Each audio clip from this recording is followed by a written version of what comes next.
What's up, everybody? This is your girl Erica from the Classy Climb blog, coming to you tonight with Mr. Chris Johnson, and we may have some other guests drop in onto the panel. But there was a really great article that said tech jobs are everywhere, and I thought it would be a great opportunity to discuss how do people get in these tech jobs? How do they get in position to win? And so I brought on someone who is winning in tech. So, Mr. Chris Johnson, please introduce yourself to our audience. Hello, everyone. I'm an IT career coach now. Previously, I was a network engineer, principal level 2 engineer. I've worked for top, 10 companies in the world, really, from Boeing, AT&T to Disney, and other different top companies, essentially applying my craft. And I started from the bottom in my dorm room in the military, and I ended up at the top of my career field. And at this point in my career, I'm taking that hand back and reaching out and taking some others with me. So I love that you've had multiple lives is what I call them. I say sometimes people have like three lives. Like he was Yes, in the military, he was in that life, then he was a tech person, and then he was, an instructor. So I think what I tell people is if you actually set yourself up, in your early 20s, even if you don't, but if you set yourself in your early 20s, you can live literally multiple lives. Like multiple lives. Like I am studying this lady who's in Mexico and this other lady who's in Montenegro, and I'm just like totally love it. Okay. So anyway, what are some things you see? Oh, sorry, the camera there cut up. Sorry about that, you guys. What are some things you're seeing right now in the marketplace that are encouraging to you and also discouraging? what I'm seeing in the marketplace that's encouraging is the constraints. Mm-hmm. And most people would look at that and have a perspective of this being something dismal.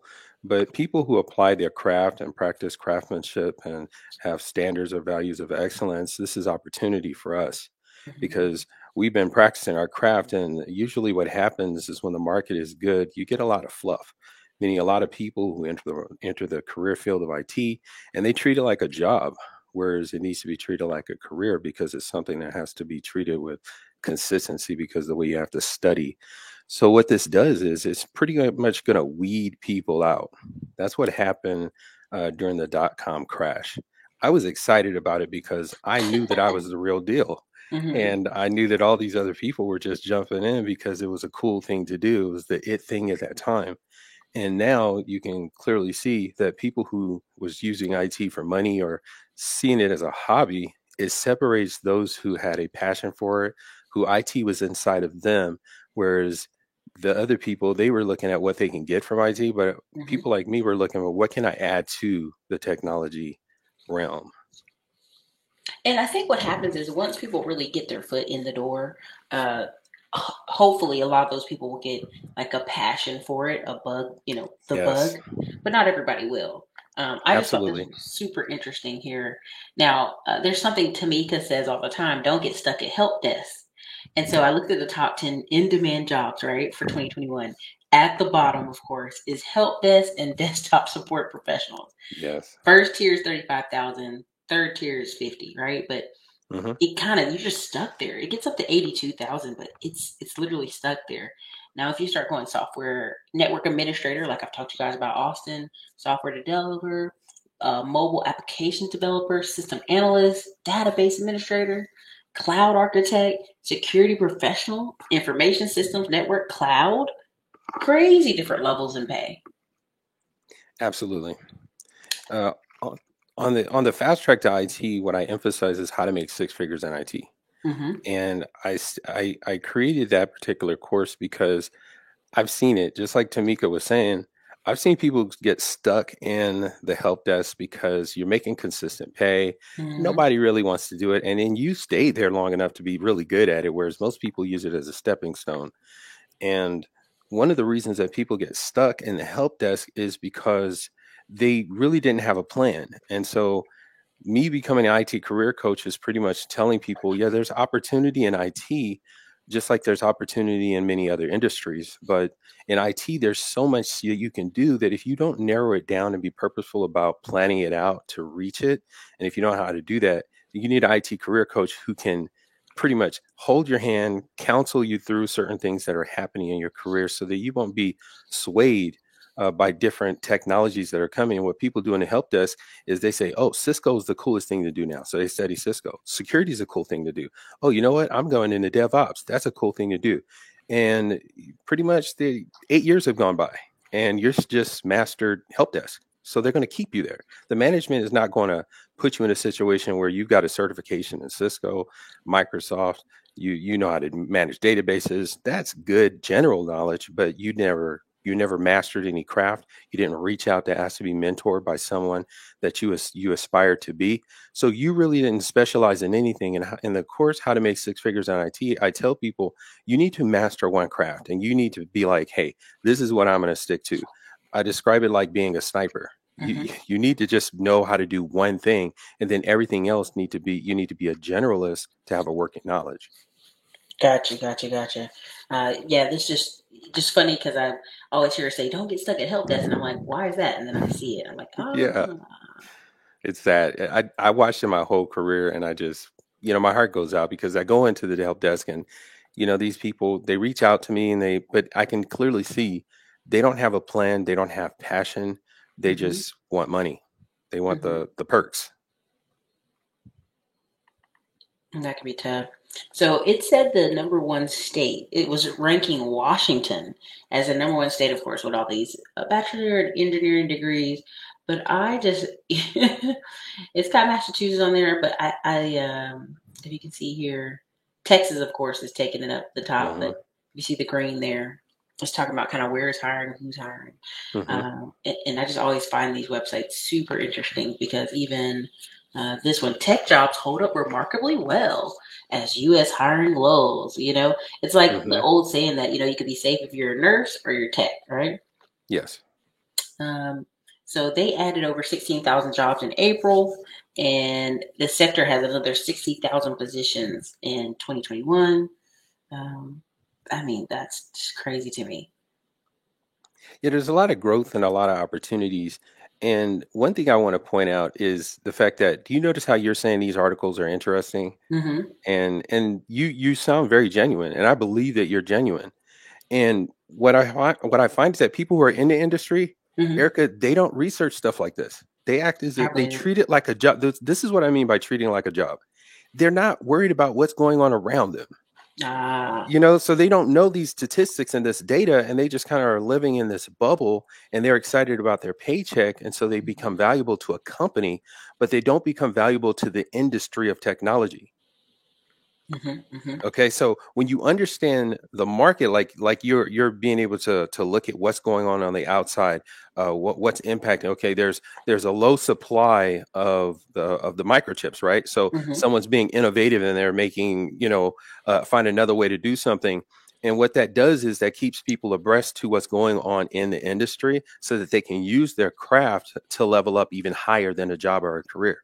hmm Start being innovative and creating products and services and solving problems instead of just sitting there doing a job or getting stuck in help desk, even though they have the intellectual capacity and capability to expand into becoming a tech entrepreneur. And they know people, Erica, that are gifted in this industry, and they won't collect that mastermind to be able to level up together. Yeah. Yeah, it's super crazy. And I'm just a person that I want to see, and I think that's because I've been the military kid where we traveled a lot. I just like seeing what's out there. Whenever I hear people complain about a job or they work at a restaurant and they're having a hard time, I'm like, did you look? And I'm always very surprised a lot of people don't look. So, exclusive Amazon CEO unveils 55,000 tech jobs in his first hiring push. And this was on September 1st. Um, Essentially, Amazon, there's their stock. They always put the stock up there. Hmm. It's hiring for corporate and technology roles globally in the coming months.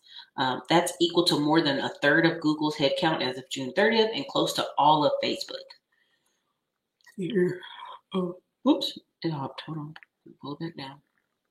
Okay. So they have a headquarters in Arlington, Virginia. It's going to have 25,000 Amazon roles. That's crazy. City of Bellevue. They're going to have stuff in India. Good gracious. They're building, you know what I mean? Hmm. And I just think they're basically saying office centric culture is what they're looking to open up. Just 3 days a week. So, that right there gets people every day, because if you say I can have Monday off and Friday off, Hmm. oh, people are all over it. Yeah, and Amazon can do that. That's a perk or a benefit that they have because they're so large, they have an economy of scale and they can Mhm. be quite flexible because they're inside of so many different industries. And what you're doing is you're looking at Amazon and you're watching Amazon move within these different types of industries. Mhm. And the IT professionals, they won't do that. They won't be able to see because when you do that, you start looking, you're having foresight and you start looking at the opportunity that is about to present itself.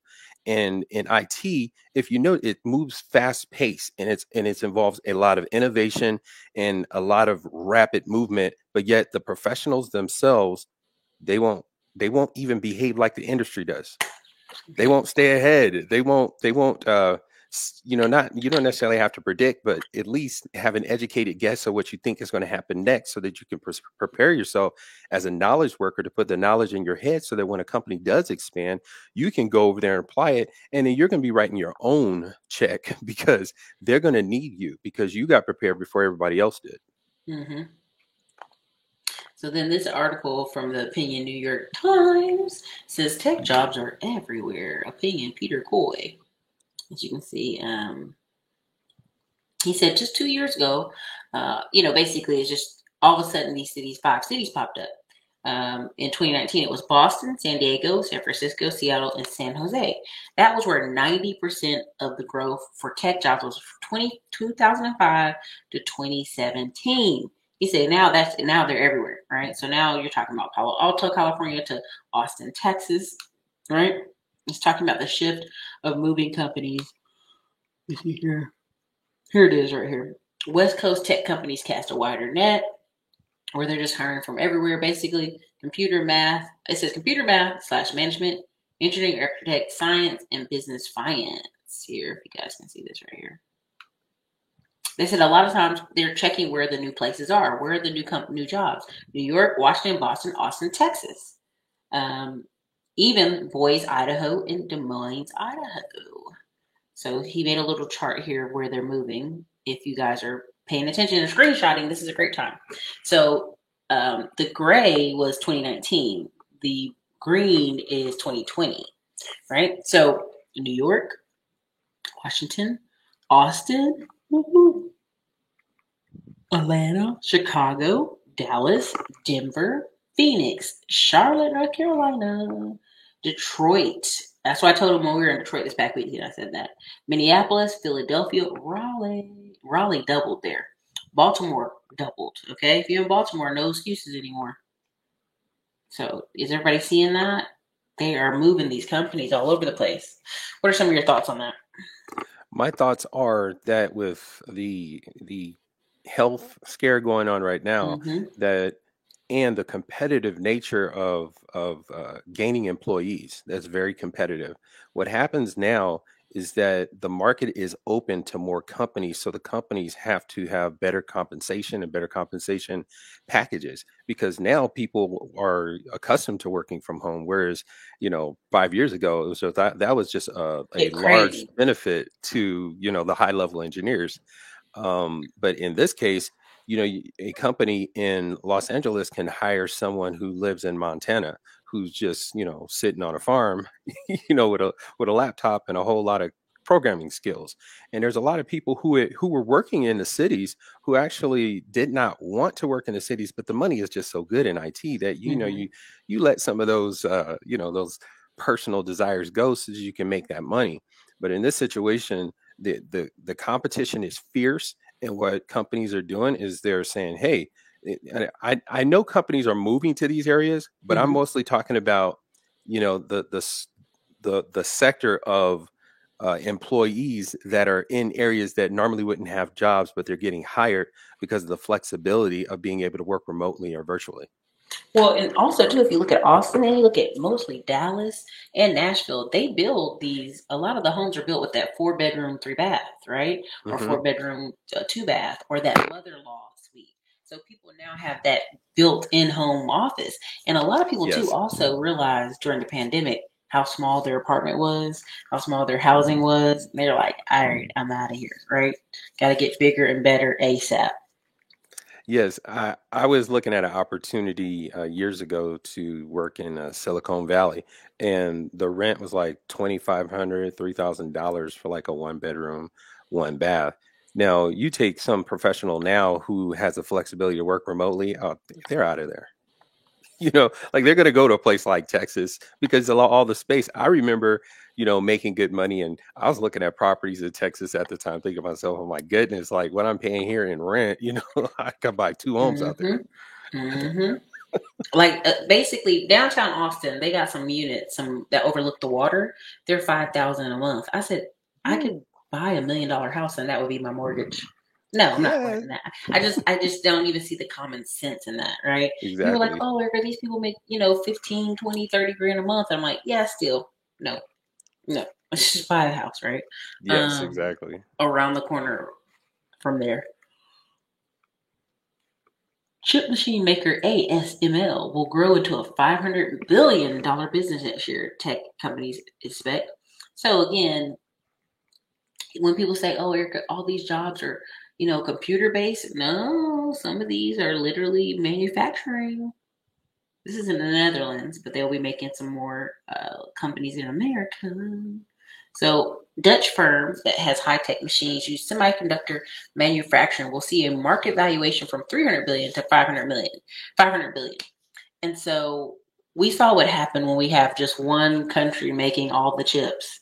This is a time for, as they say in this article, people to close the gap, right? Yes. It's time for companies to really blow up. So in this process. So what are some of your thoughts you think on the chip shortage? Because doesn't that affect some of these tech companies as well? It affects their ability to scale, and it affects innovation to create products and services, and the existing products and services are going to experience a constraint. Mm-hmm. And what's happened is the disruption of the supply chain has caused opportunity. And this is where I want people to look at the glass half full. Mm-hmm. In understanding that this company is essentially looking at the chip shortage and seeing opportunity, and necessity is the mother of all invention. Someone has to fill that gap, and someone's going to sit and think and determine how can we solve this problem. And it looks like someone had an idea beforehand.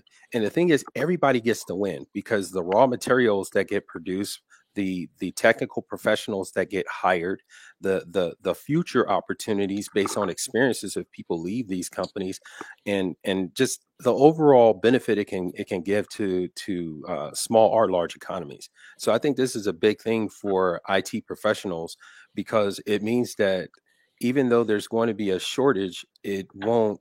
If there's somebody that can fill that gap, then the opportunities will be there. So there won't be a backlog of projects that won't be completed. And then if companies have projects, we say, in the queue, and they're not Mm-hmm. able to move on them because the materials or the products and service can't be developed fast enough, that means that technology professional is going to sit on the bench. You don't want to do that. So this is a time where technology professionals should read articles like this and start cheering, because while you were sleeping or where you were focused on whatever you're focused on, there's a company out there that, whether you know it or not, help you keep your job. Yeah. I mean, this is crazy. In the article, it's saying they're shipping 40 freight containers or 4 jumbo jets of chips. Hmm. That's a ton of chips. That's a lot. Nashville is awesome, you guys. Let me see. As soon as I get this, I don't know what that is, but Texas is on your radar. I'm in Phoenix. Someone said they're studying and watching this and doing their PMP. Listen, you guys have to understand, like, a lot of opportunities are out there.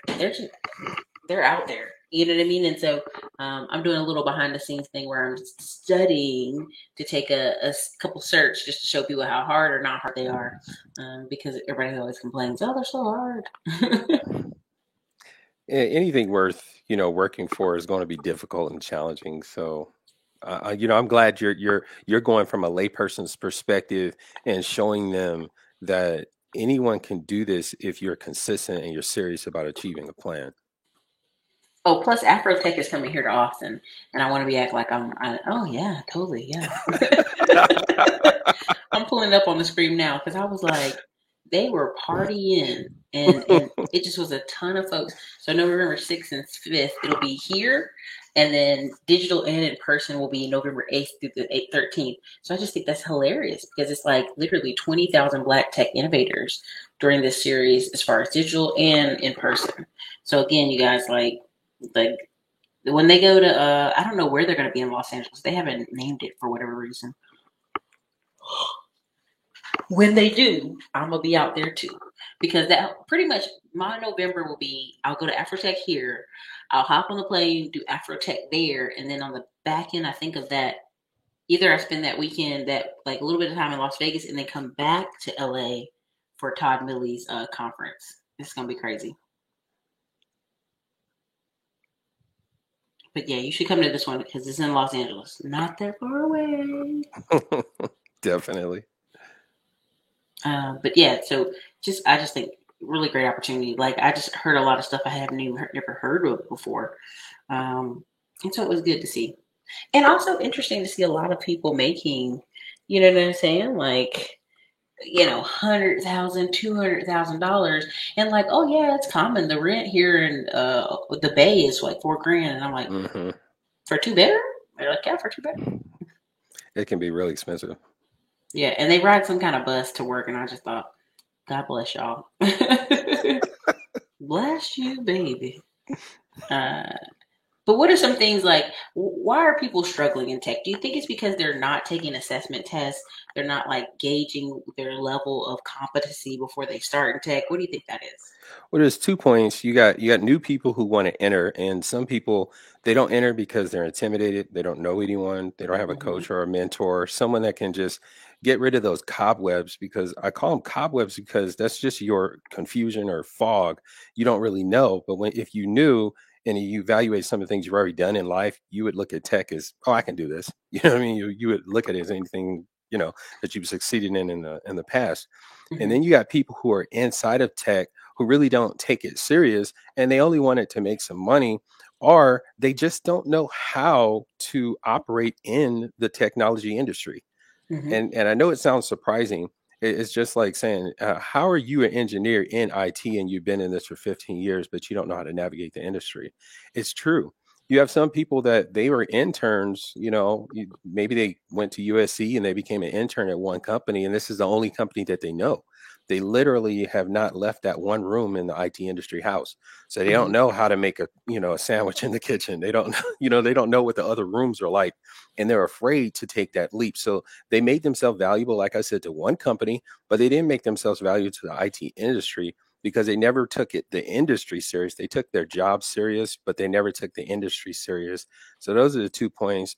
One, being intimidated as a new professional and not Mm-hmm. understanding that the industry is something that you could do because you've accomplished other things. And this in IT is no different. It's something where you apply yourself and you accomplish. It's the same as if you were a track runner, or you're starting a YouTube channel, anything, you apply yourself and you accomplish it. And then the people who are in the industry, they neglect to take the time to actually respect and honor the industry and think and study the industry so that they can Mm-hmm. move throughout it.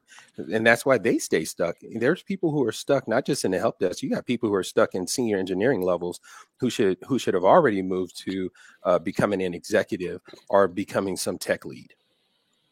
For sure, for sure. So, you guys, what I'm looking at on the screen is this is Chris Johnson's academy here, the Jumpstart Academy, and a lot of people always ask, "Well, I want to talk to him about this." Listen, he has a free coaching sample session here, but he also has 18 keys to shine through a crisis and emerge as a true leader. He also has coaching, one-on-one sessions to help you guys get started, and also this free right here, top 10 myths about IT industry, and then fast track. You guys get $700 off with the Classy IT code. So don't forget the code if you want to go ahead and purchase the course from him. I think a lot of times what happens is people think, man, I'm going to do A, B, and C in tech, and that might not even be the right fit for them. They really get like stuck in a career path that just isn't working for them. So that's why I always recommend you guys to kind of like learn from the best, work with the best, strategize with someone who knows what they're doing, someone who hopped in because you got into tech without a degree. Remember? I mean, like, let the audience know you went from the military to tech, like that. That's correct. I was in the military. I didn't really know anything about tech. Before I left, I had a counselor tell me to join technology, and that excited me. I had a mentor who bought me a computer, and I put it in my room, and I didn't touch it. I was scared of it because I thought I could break it if I touched it. Now, you're talking about that's how scared I was. Okay. So Mm-hmm. usually you're not going to have people who are like that because nowadays, I mean, back then there wasn't a lot of computers. And now there's a lot of computers. So you're already used to working with technology anyway. So you don't have that. I had a higher level of intimidation than other people did. And so I went to the military. I got, a lot of experience there. I got certification in Microsoft services, Microsoft system engineering, Microsoft certified system engineering. And then I went on to being a senior engineer ever since then. And I started off in my dorm room and I was able to work in this industry without a degree for over 10 years. I didn't have to get a degree. I could have ended my career or continued in my career without a degree because as a tech professional, you get paid for producing results. If there's a fire next door and I got water, they're not going to ask me, am I certified to throw this water? So if you're certified in technology and they got a technology fire over there per se, they're going to just hire you because they need that technology water. Okay, I'm making it About that to train simple on the job. because yeah, people need skills, and skills is what makes changes and actually causes the products or the projects to be completed. And if you have those skills, they'll hire you, IT degree or not. See, that's the thing I want people to understand. A lot of people create barriers in their head because if I literally go on Indeed.com, I go on any of these websites for hiring, they go, well, it says they need a degree. It says you need 5 years experience. I go, apply anyway. There was a joke that said that like Donald Trump applied and he won. So apply anyway, right? Because you just don't ever know, right? Exactly. Yes. He said it's red. I thank you so much for explaining. Red Hat certified system administrator for Linux. People could literally get the cert 2 to 3 months from zero if they put in some effort. I believe that. Um, yeah, he's learning. Don't be intimidated. Yeah, I mean for real, don't. I remember our mom getting a computer for our house. We're like, woo, and it was slow, and we played solitaire on it. I mean, it was ridiculous. Back in the Literally, days with the modems. the dial up. I mean, it's crazy. Yeah. Listen, you know what's funny? This lady said she was on a plane and somebody was like, "We need a doctor." She raised her hand and she was black, and they were like, ma'am, can I see your certification? Like, do you want this man to live or not?" So it just cracked me up. But I mean, what is something you? And this is something I'm kind of predicting this, I think, but I see a lot of these people. If the stock market crashes, the people that have great jobs are going to keep on rocking like ain't nothing happened because they're almost like the stock market's over here doing its own thing, Hmm. and a lot of these high tech jobs, and also jobs that were created through automation because of the pandemic, they're gonna keep on rolling. And I'll use an investment term, fundamental value. Mm-hmm. Okay. And like Warren Buffett is a value investor. Mm-hmm. And what he says is that, you know, it doesn't matter what the company does, the fundamental value of the company doesn't change. And Mm-hmm. what happens is the stock market will swell up based on um, irrational exuberance. Mm-hmm. You'll have, the Tesla owner typing something on Twitter and the stock goes down. Did that change the fact that they just opened up, you know, you know, and expand their company in China? No, it doesn't. And so when you look at that, you have to understand that the reason that my job won't change when I'm skilled in IT is because the fundamental value doesn't change. In other words, you're still going to want an Apple computer if I work for Apple. If, one of the owners says something foolish on Twitter, you're Mm-hmm. still going to need that. So I'm going to still have my job, but the people who own the stock, they're going to lose a little bit of money until, another innovative product comes from Apple and everybody's sitting outside the store, sleeping outside of there waiting for it. I love it. She said, I got my first IT career in 2000 without a degree. I went to Computer Career Center and got my A plus. All right, Brown Foxy, congratulations. If you guys can see on the screen, this is his course. Oh my goodness, I did not realize how much you had in here. You guys, look, I literally went like this. And then there's more. And then there's more. And then there's more. How to fast track through college. Legitimately skip the line. And then there's more. Quick MBA for tech. And then there's more. Operations. And then there's more. Alternative MBA. And then there's some more. Accounting. Like I literally just want to keep adding value to all my courses this fall when I leave the country. So I'm just basically I want to record like this. Quick MBA for tech, business law, economics, strategy, y'all. Look at all this you're getting. Entrepreneurship, management, goodness, leadership. Look at all that. Good gracious, that is amazing, Chris. Thank you. I was like, hold on, wait a minute. Let me check this out. How many videos is that? That's a ton. But I love it. I love it. Thank you. Oh, so my super chat. I'm sorry. Marcus Walker, thank you for that super chat. Hey, Marcus, do you think there are segments in the tech industry that become oversaturated in the next 3 to 5 years? Marcus, I tapped into that earlier when I said that this is a time for opportunity for people who practice excellence. Meaning when you're excellent at what you do, it doesn't matter who's around you, they're going to fall away. Mm-hmm. That's just the way it works. What they say, the cream rises to the top.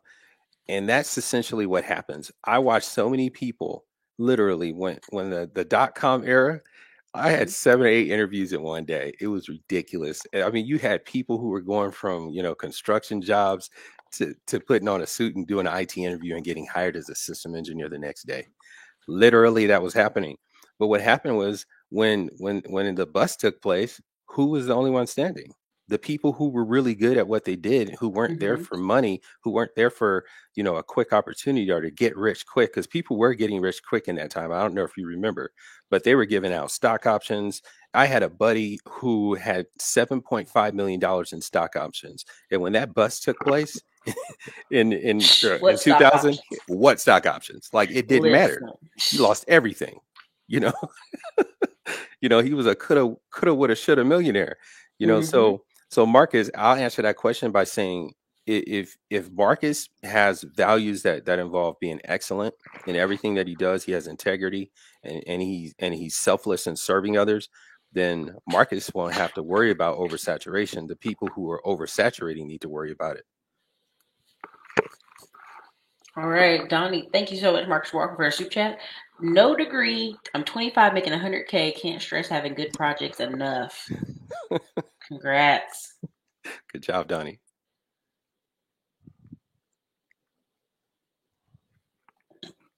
Yeah, you guys, I put the website in the chat and also use the code ClassyIT to get $700 off. He's giving us a very generous discount.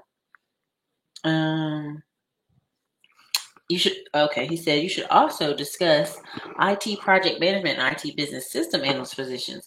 These are high-paying jobs that often don't require any tech experience. That's interesting. Have you experienced that? Go ahead. So in a fast track to IT, what I do is I go over explaining project management and like junior project management, and I call those types of jobs non-technical jobs. Mm-hmm. So I touch upon that in the course, but essentially these are non-technical people who have skills like business skills and strategic skills, just soft skills that aren't necessarily tech centric, but that aid and support technology teams. And project management and business analyst is one of them, because the business analyst will interface with the business professional and be an advocate for them in the meeting. Okay. And this will give you an understanding of why I put the quick MBA for tech course in the fast track to IT program. I put it in there because tech professionals and business professionals, they clash. And Yeah. if my students can get an understanding of business, then when they're meeting with these business analysts, then they're able to interface with them. They understand the language, they understand the impact that technology has on the business, instead of going into the meeting being, pro tech and not understanding pro business is important, because the business doesn't run and you're not going to have tech without the business. Okay, so that's one reason I put the quick MBA for tech in the fast track to IT program.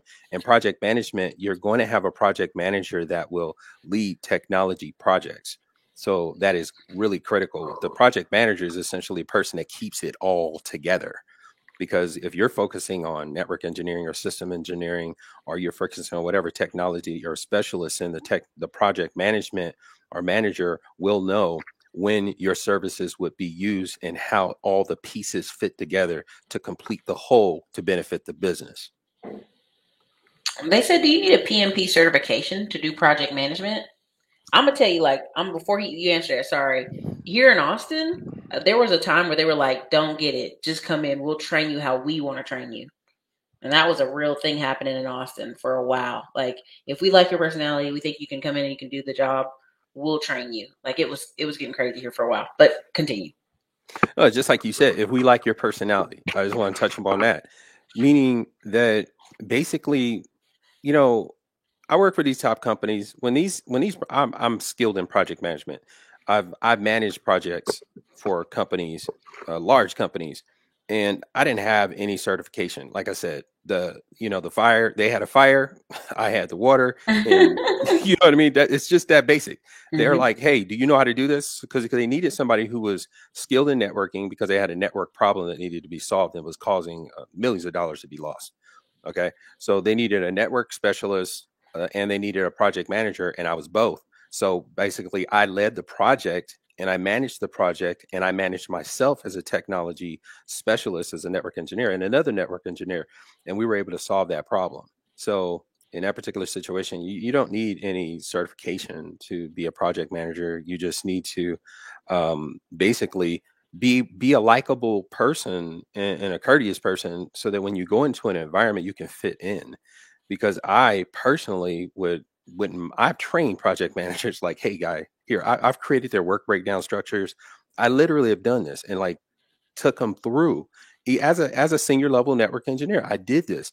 Why? Because we just want a cool guy to work with, or a cool young lady to work with, you know what I mean, who can help us finish our project, because we already understand the technology, we understand it moves so fast, and you haven't mastered being a project manager, but you've been put in a position, but you're a cool person, no problem. We'll put you up to speed. So it's about being a good fit, and being able to work with us, and not looking at us like, because we can be strange. Yeah, listen. At my church, I'd be like, "Look here, you cute, you make money, but honey, you a little weird. Take your weird ass on now." It's the truth, Erica. You know it A is. little bit of Asperger's on some of these folks. I'll be like, okay, scaring me a little bit. John Crack, thank you for the super chat. He says, talk about for older students in their 40s and 50 age range, asking for an older friend. Don't worry, we're going to take care of your friend right now. So in the free course that I offer, the top 10 myths of the IT industry, that's a good course I would recommend that your friend check out, because what I do is I touch up on age. And I simplify it like this: when people talk about, oh, my son is 14 or 16, and what should he do? I'm in my 40s and 50s, Chris. Like, give me something I can do. I don't even know if I can do this. Like I said, if you have wet water and there's a fire, guess what? Nobody cares how old those hands are or how old you are. Take that bucket right over there and solve that technical problem. I'll put it like this. Okay, I went into this company and they had a problem that was lasting a year. Like, I went into this room, I said, just show me what you're doing. In 30 minutes, I solved the problem. It was over. Okay, a problem they've been dealing with for a year. Do you think they cared that I was a young network engineer? No, they didn't care. They just cared the fact that I had enough ambition, I had enough knowledge to be able to solve that problem. No one cares how old you are. Like I said, they just want their problem solved. And that's the beautiful thing about IT. If you have the technical knowledge, they got technical problems. Hey, a match. Yeah. So again, you guys, I know I always talking about skills matter, but it's the truth, y'all. Like, literally, if you Tamika said there's several people that was like it was an airplane stewardess that was 55, and they helped her train up and get a job in tech. Now think about that. If you can work in tech, making 100 to 150,000 for the next 10 years, 55 to 65 years old, her retirement set. She's good if she's smart about it. I'll just say it that way. This person said, I own Detroit. Can a 43-year-old who left the IT world 15 years ago go back to IT? I only have a MCSE and an MCT under Windows 2000. Where would I start? Help desk? Okay, I'm going to answer that question, but I'm going to make a comment from the last one. Mm-hmm. I was working at a company. I was a tech lead, and I was working on this project, and we ran into a problem where they were dealing with technology that had aged out. They were going to bring back this guy who was like 80 to solve this problem. Okay. Mm-hmm. And I couldn't wait for him to get there. You know why? I couldn't solve it. So Yep. I don't care. Now, in the case of this gentleman right here, I assume it's a gentleman. If it's not, please forgive me. Can I, as a 43-year-old who left IT 15 years ago? Okay. Now, you already know how, if you play basketball, you're in a basketball team, you already know how to play basketball, and you go play pickup basketball you haven't played 15 years ago. I'm not going to have to tell you how to dribble. I'm not going to have to tell you how to do a bounce pass. I'm not going to tell you, how to do a layup or when to pass the ball. I don't have to tell you all that. So you have to understand, you already know how the team works, how the industry functions. So I would just say, what were you doing? And this is what I do on coaching calls, by the way. And I'm going to get you. So what you're hearing is basically how I deal with coaching calls. Mm-hmm. So I would say, in this situation, I want to know, what did you do previously?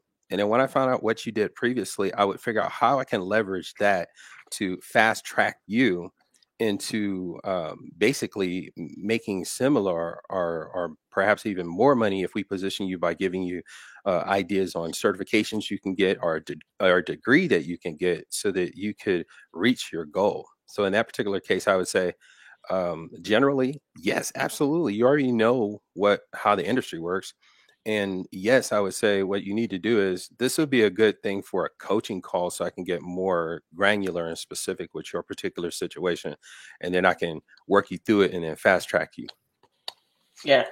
I in Detroit, go on the website. If you look on the website, he has a free call, and he also has a paid one-on-one, longer in-depth call. So guys, don't be afraid to go over there. I put the website in the chat. I'll do it again. You need experience for the PMP, but not the Camp M. Interesting. I think they're talking about getting the certification, but Right. I was actually doing project management without that. He said I was up in there. Let's see. Yeah, I bring on people that be doing it now.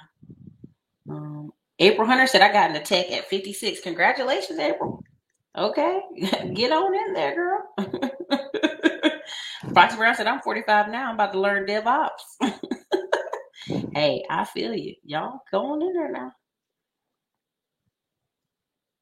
Sabrina, you cannot, what happens is people have to, if they're not motivated, don't waste your time, because they may be struggling with several different issues, right? You're sad you lost your job. You're frustrated. It's a lot of stuff. So I always tell people, just send them emails like, hey, I found this thing. And if they don't do anything with it, don't bother them anymore on it. You really have to just kind of go on about your way.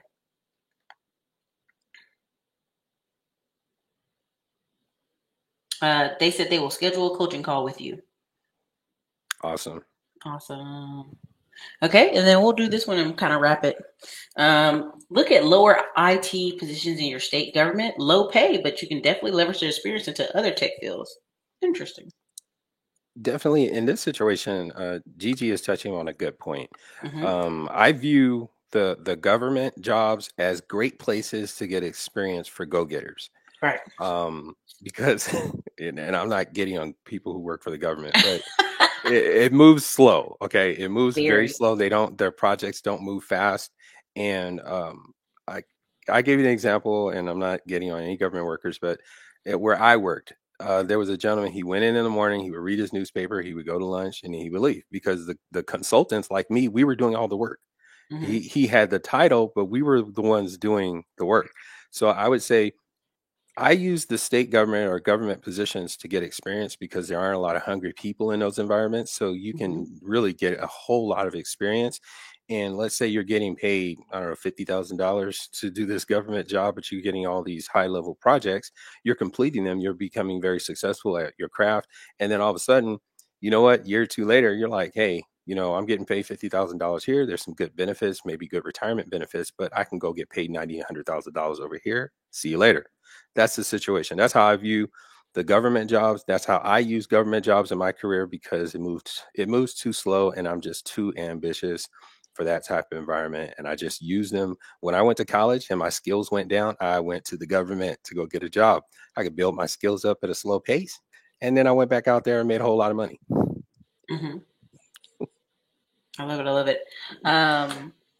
They said NYC has a lot of IT jobs in the city. That's interesting. But city jobs. Look, 56. I love it. Just start. You don't know what. I mean, you really don't, you guys. I mean, and this is the thing. I want y'all to understand. People are living to 80 and 90 years old. To try to give up in 40 and 50 don't make no sense to me. That don't make no sense to me. This person said, I saved over $30,000 taking CLEP gains, certifications, and transferring previous college courses to earn my associates and BS cybersecurity plus 18 IT certifications. Zero debt. Good gracious. That's crazy. That's a lot of certs right there. Certs. What could a person do? I mean, when person has, 10 certs, what is the pay range? Or it just depends on the job?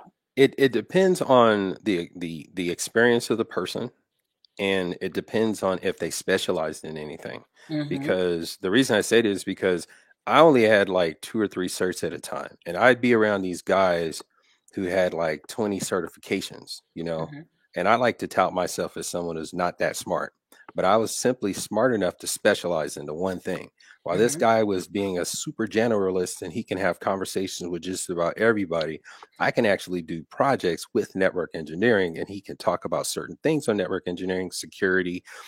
He can talk about programming. He can talk about SAP. He can talk about accounting systems. And hey, great. You have those conversations. I'm sure in the break room, you're good company.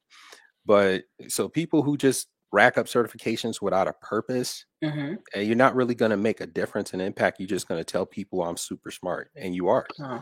I commend you. But I'm just going to be a regular guy. I'm going to get the certifications that make me money, and I'm going to keep it moving. Get it out the mud. I think you should also go on Chris's website and schedule a consult call. He has a free one and he also has a paid one.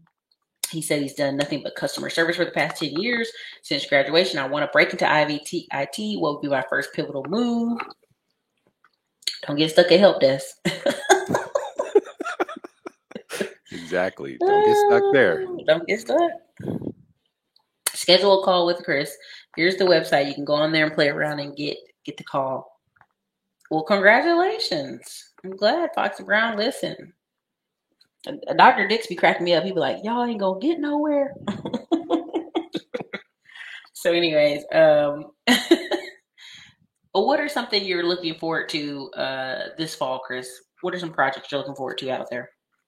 The projects that I'm looking forward to in terms of technology. Mm-hmm.